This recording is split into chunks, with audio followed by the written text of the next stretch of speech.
Hi everybody, this is Mrs. Helms here, coming to you from our own Foothill Coyote Den in our library. So I'm here today to read you a book called Simon's Hook. And we're going to read this book. It has to do about teases and put downs and what you do in case something like that happens to you this year. We want you to be prepared in order to respond. It's a great book, so sit back, enjoy, and here we go. It was a bad hair day for Simon. First his sister lost her gum, then she found it in his hair. When she tried to fix it, she went snip, snip, and a big chunk of his hair was gone. He grabbed his hat and ran outside, hoping nobody would see. And no one did see until Simon fell and lost his hat. That's when Joey yelled, "What happened to your hair?" Everyone turned to look. "Who cut it?" Nicole asked. "What did they use, a lawnmower?" Miguel said as he laughed. Hey, lawnmower head, Joey said. Simon grabbed his hat and started to leave. "I've got to go home," he said as he stomped away. "I've got to do chores."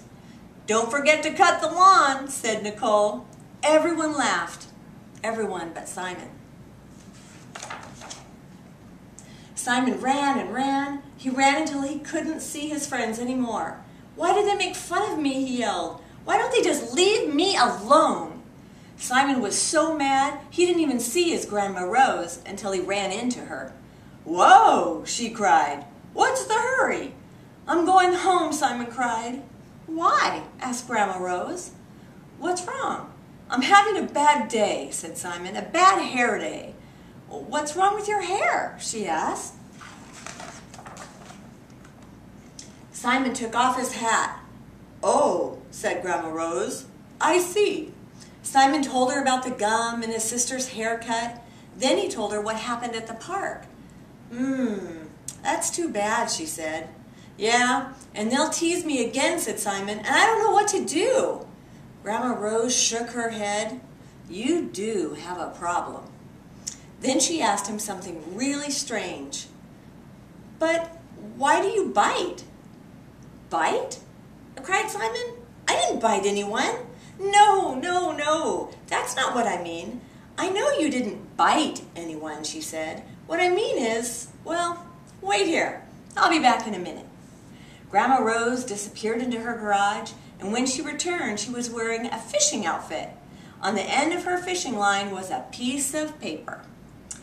"What's she doing?" Simon wondered.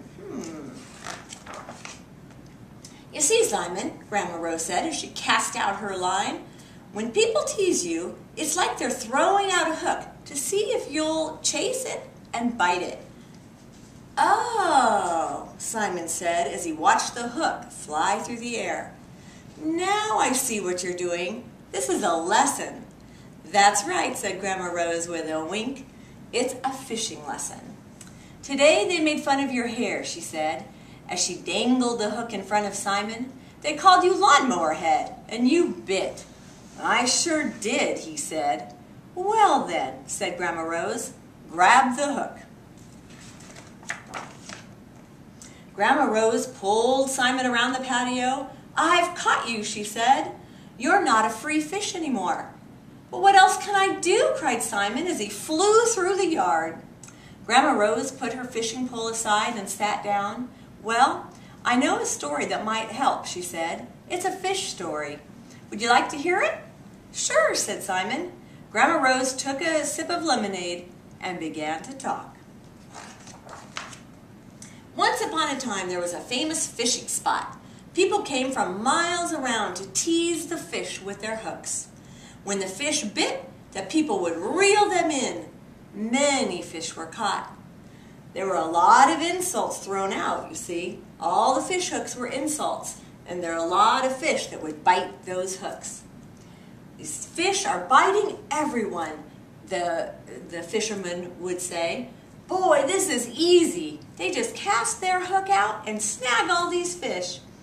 Fish watched as their friends were caught. Soon there would be no fish left. They had to learn how not to bite, and they had to learn fast.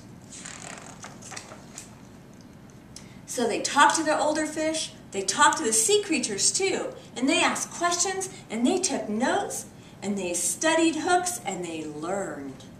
So all the fish that had never taken a bite, they learned from them what they needed to do. After they studied and they talked to all these fish, they learned some things. Instead of biting, they could do little or nothing. Don't react. They could agree with the hook. They could distract the fishermen. They could change the subject to something else. They could laugh or make a joke. Or they could stay away from the hook altogether and swim to another part of the sea. The first idea they had was to do very little or nothing. Don't react to the hooks. So when the hook is thrown out, when the insult is thrown out, you ignore it. You just act like you didn't even hear it. The second idea they had was to agree with the hooks. So if an insult was thrown out, maybe they said, "That was a dumb joke." "Yeah, it sure was." "Oh well, better luck next time." They had a response. They could just agree and have fun. The third idea was to distract the fishermen. Change the subject. So if an insult was thrown out, stubby fins, "Look, up in the sky, it's a bird." And they could go on to something else. And the fourth idea was to laugh or joke about the hooks. So if one of the hooks was, "You shrimp." "No, it's not a shrimp. I thought it was a turtle."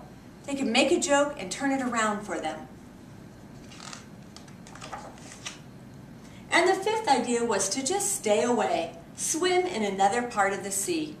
So if there was an insult thrown out or a hook thrown out, they could just walk away and go to, or swim away and go to another place. Now the fish don't bite, and they don't even chase the hooks.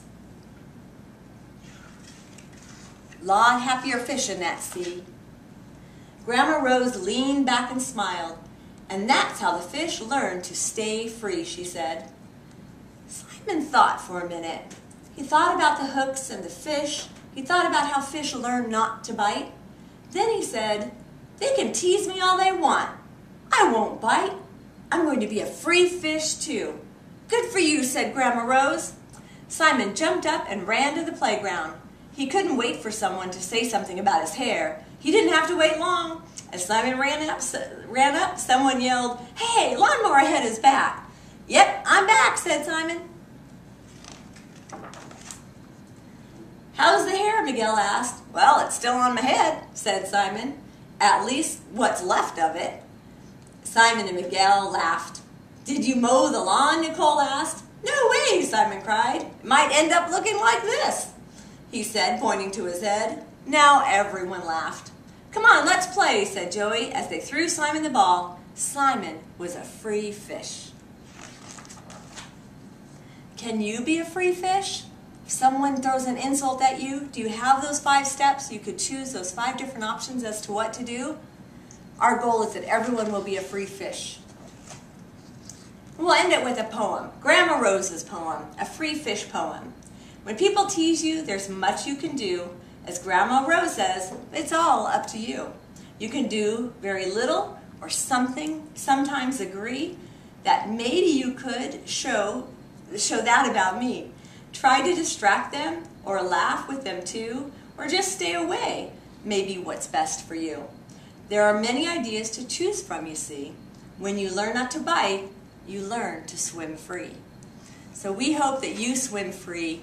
And in your classrooms, you're going to have a poster that will remind you of the 5 steps that you can take to learn how to swim free and ignore those hooks that are going to get cast in your direction. So just remember, don't bite and swim free.